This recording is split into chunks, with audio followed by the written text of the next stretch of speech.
Bear down, Bears fans. We've got Ryan Poles out here turning the Bears into must-see TV. Now, if you've been watching any of these preseason games, you got to feel a little bit of excitement. If you've been doing this for a long period of time, maybe you're saying to yourself, well, it's just the preseason games. But the preseason games are indicators of how a team has built their roster, and you get to see the product on the field, and you get an idea of the talent and the level of dedication that these players are showing. And what you've seen from the Chicago Bears has been nothing short of a drastic change in the culture. You've seen some excitement from players. You've seen the team acting like a team in itself. Everything that you've wanted to see from the Chicago Bears, you are witnessing real time right now. The only thing left is to continue to build that continuity and build that framework so that this team can excel. So Ryan Poles done a masterful job so far. But let's talk about what he's done here. I mean, guys, it goes without saying the fleecing of Carolina led to just an incredible. We're not going to relive and relitigate all of the past stuff. It's safe to say this: if you look at plays that have not necessarily worked out, then Chase Claypool comes to mind. But immediately he was removed from this roster. The other one that doesn't seem to be panning out so far on that top level, Nate Davis. However, he ended up with a Pro Football Focus grade of 52.9, which is not great, but passable. So it hasn't been horrible at this point. Could continue to go down from here, and we might be looking at the end of Nate Davis in the lineup at some point very soon. But as of this moment, if Nate Davis plays his heart out and he plays a good game, and by the way, he's a gamer, he's not a practicer. If that is the case, then this is not a bad, this is not a bad move at all, and we take that back. But what we saw over the weekend, including Friday, was there was a move by the Bears over the weekend. They picked up a second-round pick in the 2020 draft, Darrell Taylor, who has 21.5 sacks in 49 career games. And who were we looking for? Matthew Judon, but he didn't come through. He wanted to go to Atlanta. He was looking for, Ryan Poles was looking for a long-term contract out of Matthew. Did not get it, so we moved on to somebody else. Very, very simple. Ryan made a shrewd decision at this point that if you don't want to be a Bear right now, that's fine. You don't get to be on the team right now. So Judon got to choose where he was going to go, and he went to the place where he could play out the remainder of his contract and become a free agent. So maybe he becomes a member of the Chicago Bears next year. Who knows what will happen in that time? But the Bears pick up Darrell Taylor. And then, not to be outdone, less than 24 hours after that, they pick up Chris Williams. Now, not the Chris Williams who was here before, but a new Chris Williams who popped up on the radar a couple years ago, drafted out of college, has not played in a lot of games.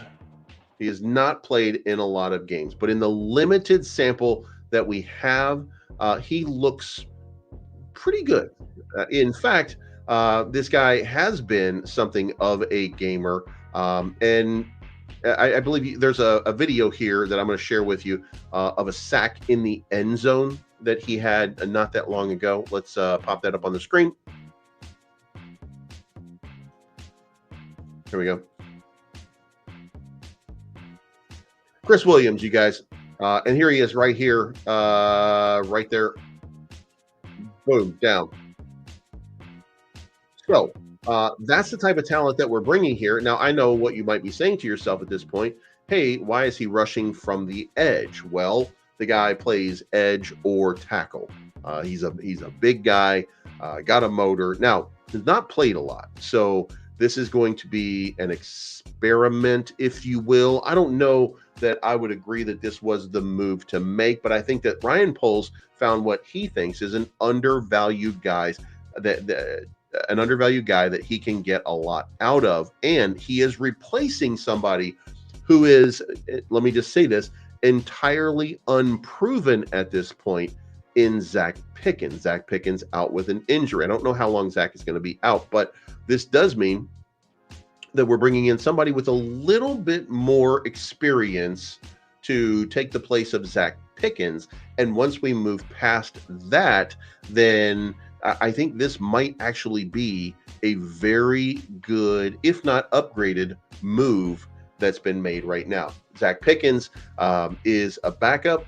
And, as long as Javon Dexter and Andrew Billings stay healthy, we'll see Chris Williams in the rotation and hopefully Zach Pickens at some point during the season. So these are really, really good moves. So not only do we have things like that happening, we also have the potential. We're not done making moves. There are other things that might end up happening here. I mean, this is the guy that brought us the DJ Moore trade. This is the guy that brought us Caleb Williams, who might be he might end up being the best quarterback that Chicago's ever had. And look, it's early, but this is a first overall draft pick, and he's not like the rest. He's not like Justin Fields.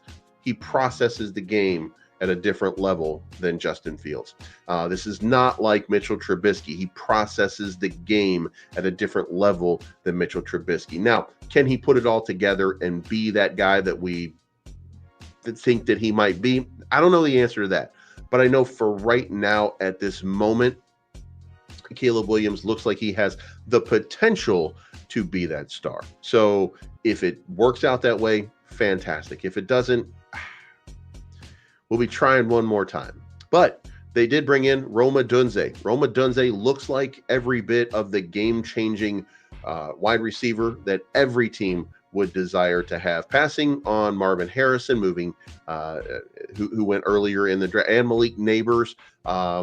And this could be the steal of the draft in that regard. Then you have Austin Booker, who came in, and he's really looking the part in the preseason. So he's been making a lot of big moves.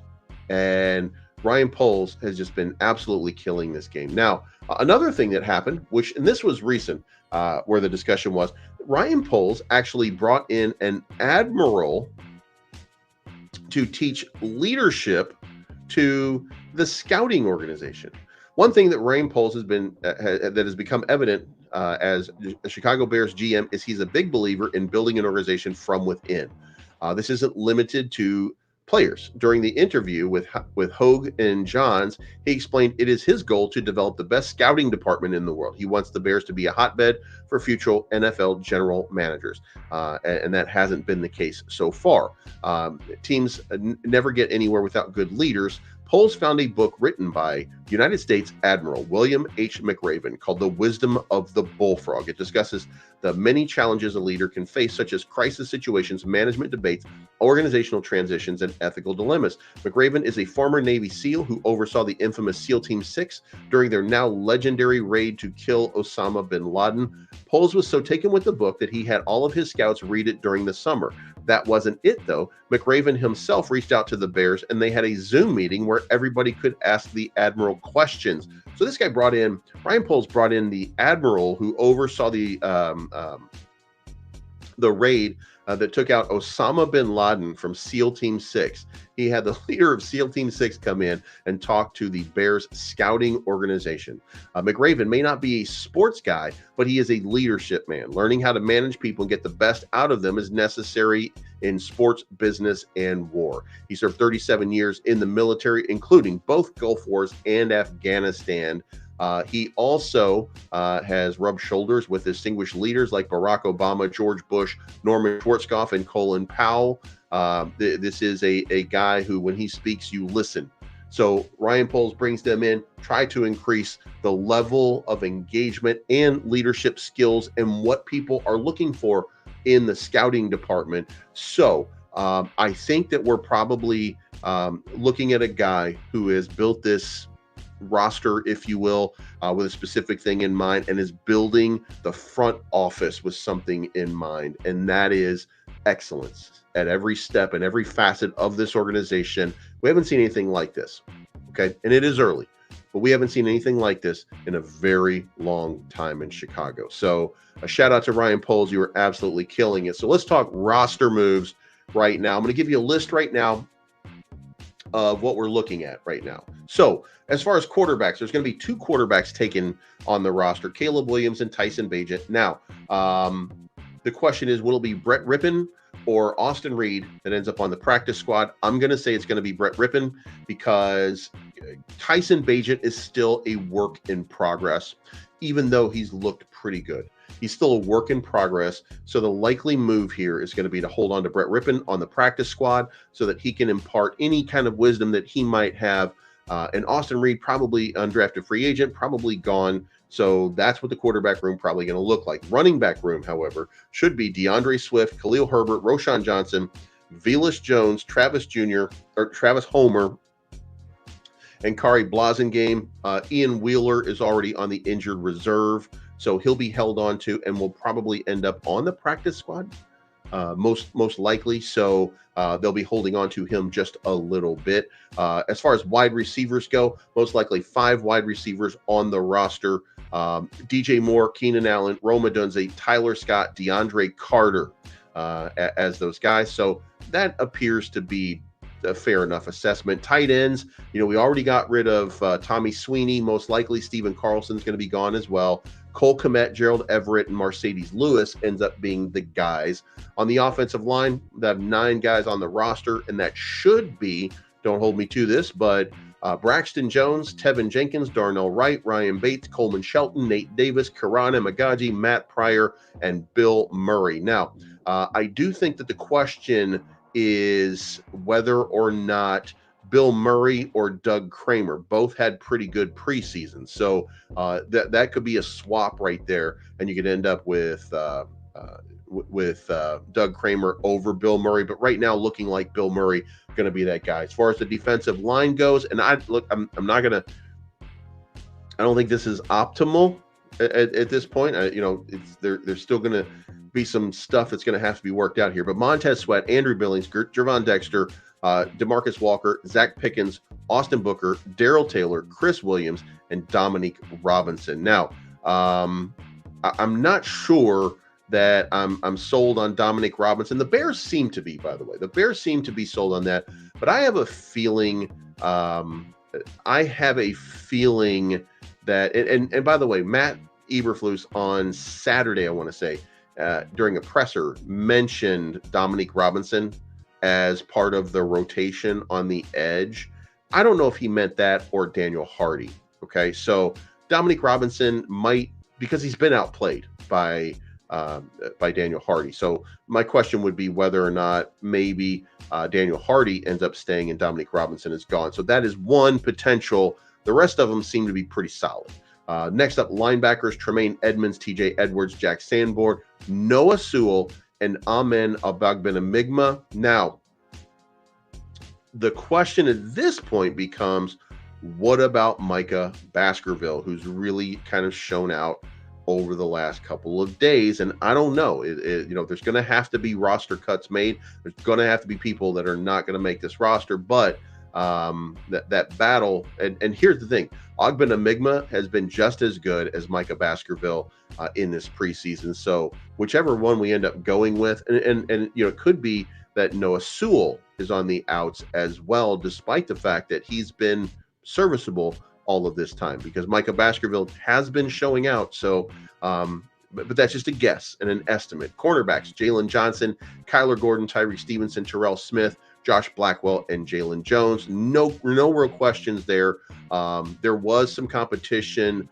Reddy Stewart, Greg Stroman, both had good preseasons, but I think that, we're taking the 5 best guys, and I think that are the 6 best guys, and those are the 6 best guys on this team. Also at safety, Kevin Byard, Jaquan Brisker. Then you've got Jonathan Owens, Elijah Hicks, and Tarvarius Moore.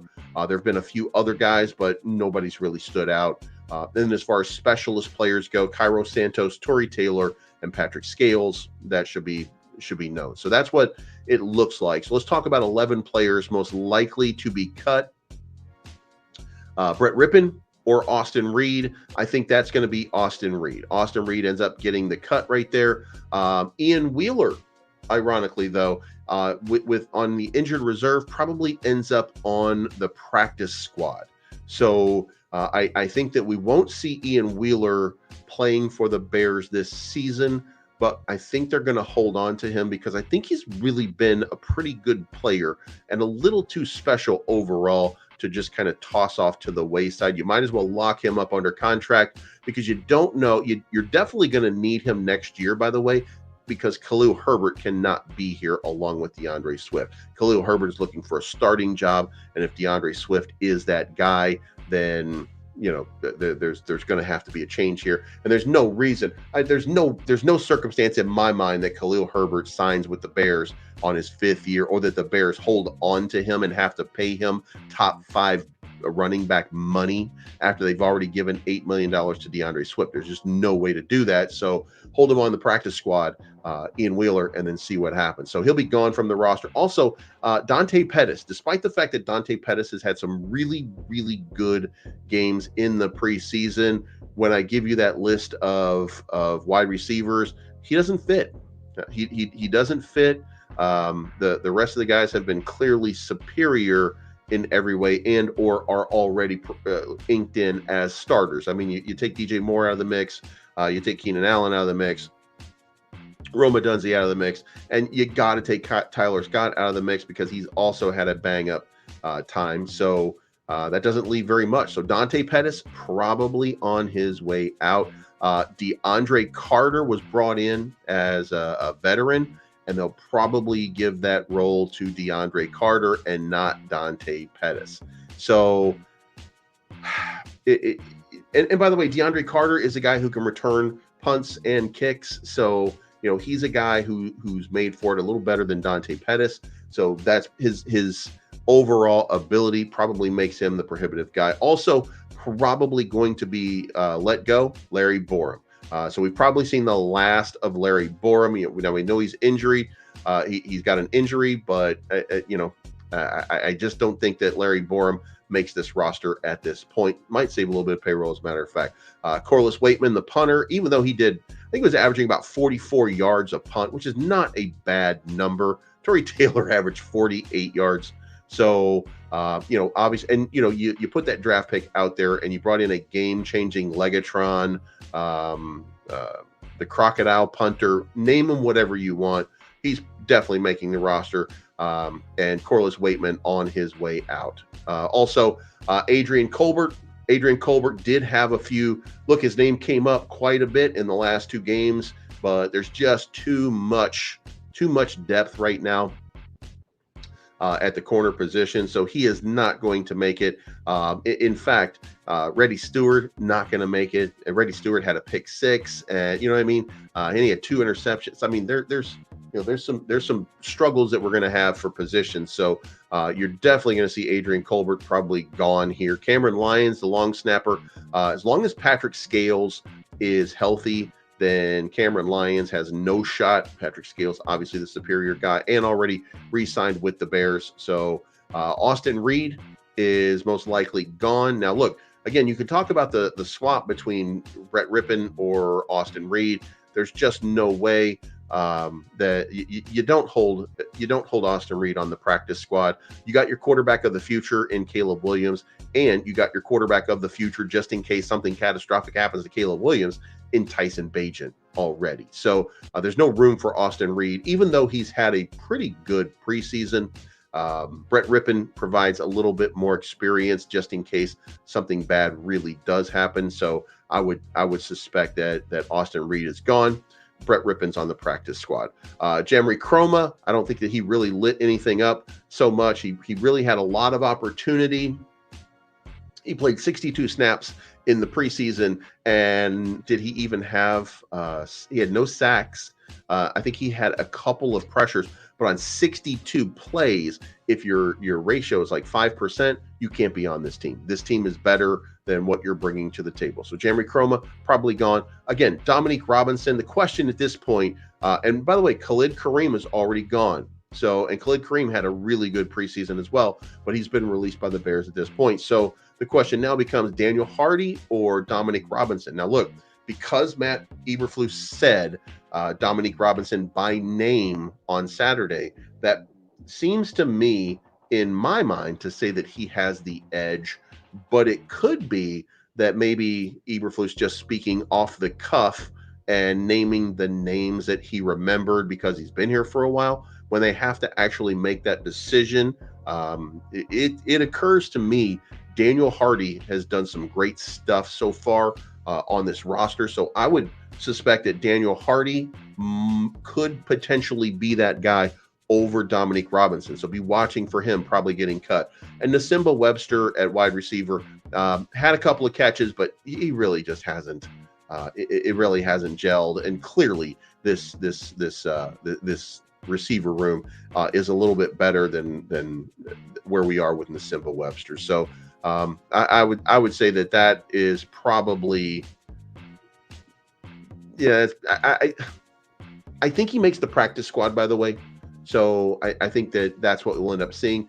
In fact, going back to the wire the other day, here's the transactions that we had, and it was Keith Randolph was let go. And look, we like Keith Randolph. Wanted to see Keith Randolph make the team, but it just wasn't to be. He was clearly not ready for the NFL level at this point. Maybe he picks up and makes it with some other team.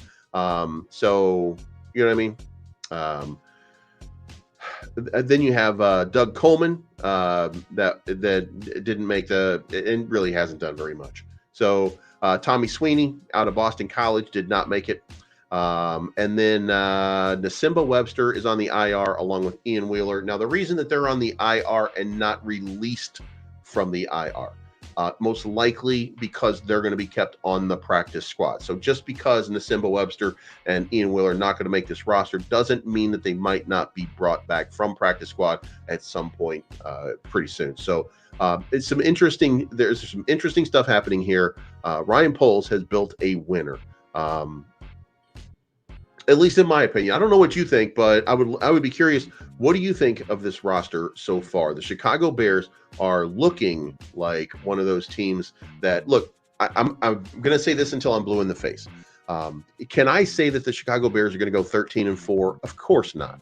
Am I saying that as a moon boy with a pie in the sky? Like, oh my God, I want to see this crazy thing happen. Yeah, 100%. Do I think that they should win 13 games? 100%. They should win 13 games. If they don't, it will be because of rookie mistakes from Caleb Williams, rookie mistakes from Roma Dunze. It's going to be rookie mistakes that will cost them maybe a win or two. But even if they do that, that still ends up 12-5 or 11-6. And in this league and in this division, that might be enough to win. Remember, last season, the Green Bay Packers were 10-7 and ended up in the playoffs.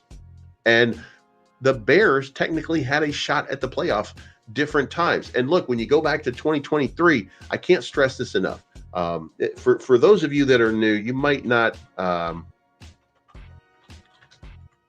gonna break this down for you as best I can.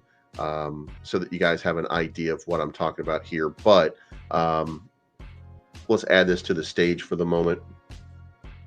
Okay, so this is last season. We were not going to win against the Packers 38-20. That was just too much.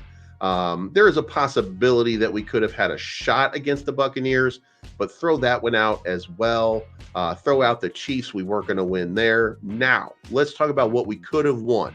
We're going to remove that. Now, we should have beaten the Broncos last season. We lost 31-28, and anybody who watched that, we should have won that game, okay? Also, we should have won the Vikings game. 19-13 is how it ended. This is when Justin Fields got injured.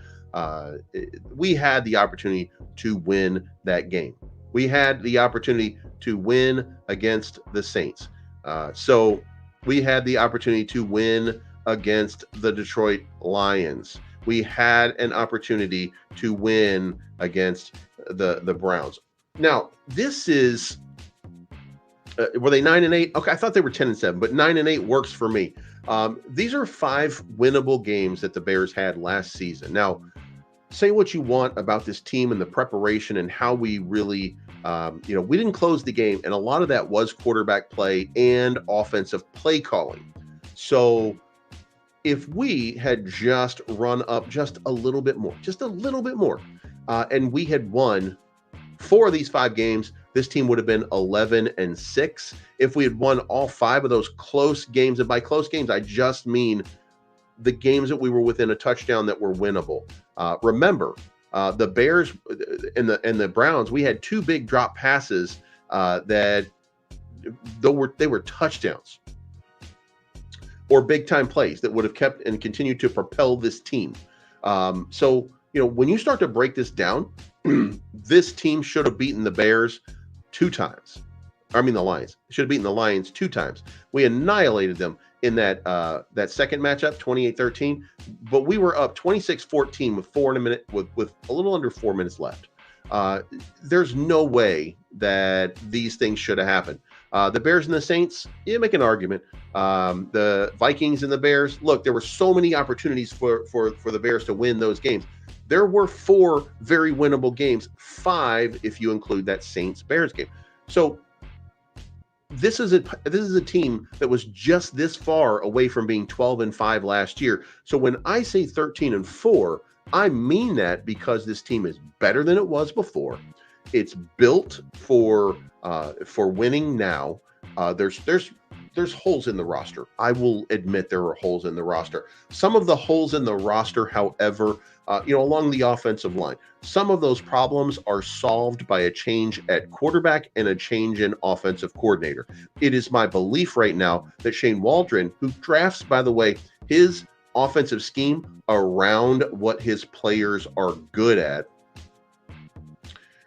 is going to make sure that Caleb Williams thrives. And if there's something that Caleb Williams is not working very well on, we're going to drop it from the offense, and he will focus on what works for Caleb Williams. This guy is here to make sure that this offense works. And if that's the case, instead of Luke Getsy, who was trying to force Justin Fields into being somebody that he's not, and that he was, he's obviously not an Aaron Rodgers drop back guy. He was miscoached, but we can't do anything about that right now. But because of that, I think that we're probably in a better situation with Shane Waldron. Also, Caleb Williams processes the game faster than Justin Fields. When I look statistically at them in college, I don't dislike the comparison. I can make arguments for Justin Fields, or I can make them on Caleb Williams. There are 2 different facets to that. I think Caleb Williams had he obviously had the Heisman season, and even last year when he was not winning as many games, we can all be honest and say that team sucks. USC was not a good team, and they are fortunate that Caleb Williams was there to make them look at least passable as a team. Like, they were not very good. Ohio State, on the other hand, they were good at all times. And when you're throwing to people like Marvin Harrison, you're throwing to some of these big-time receivers at Ohio State, they do make that game easy.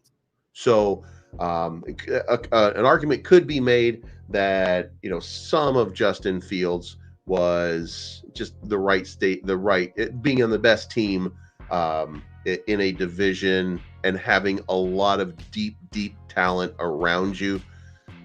But again, let's just break this down. He was as good in college, but when you go back and you really look at the eye test, and you have to take a moment to look at the eye test, okay? He does not process the game as quickly as Caleb Williams. He's not creative as Caleb Williams. He likes to run more than Caleb Williams. Caleb Williams can run, but continues. And you guys saw this the other day in that touchdown run that Caleb Williams had. He was not looking to run the ball. He was looking to find the open man down the field. When he rolled out and when Roma Dunze caught the pass, but it was out of bounds in the back of the end zone, he was rolling out. He was not looking to run. He was able to run if necessary, but what he was looking to do was he was making that throw downfield. He kept his eyes downfield. He was aware of where he was. He is built different than Justin Fields. There's not too many times where you watch Caleb Williams just get blindsided by a hit that he didn't see coming or didn't anticipate. You don't see that, but you saw that a lot with Justin Fields. So this is a different guy. Processes the game faster, has more situational awareness around him. This is a better player. He is a better player. Now, is he a better athlete? No. I don't think there are very many athletes that are better than Justin Fields in the league to begin with. It doesn't mean that he has the quarterback acumen to be an elite passer. Elite player? I think so. Elite passer? Not yet. He hasn't developed in the way that you would want him to. And he hasn't had a great preseason. Now, in Pittsburgh, that seems to be enough. People are making the argument that they want to see him, but the other option is Russell Wilson. So we'll see whatever happens over there. But the point to this all is that the Bears team is far superior. 5 winnable games would have turned this into a 12-5 team. And there's no argument here that we are not a better team than we were last year. There should be no argument about that. And if that's the case, then if we just win those games, we're 12-5. If we're better, then it's going to be 13-4. So I'm going back to it. I'm going to tell you guys 13-4. If you got a prediction on what you think that this team is going to do for this year, go ahead and give it to me in the comment section down here after this video ends. Thank you so much for tuning in. I appreciate each and every one of you. Guys, I think that this is going to be the season. We'll talk about it more tomorrow. Until then, bear down and fuck green.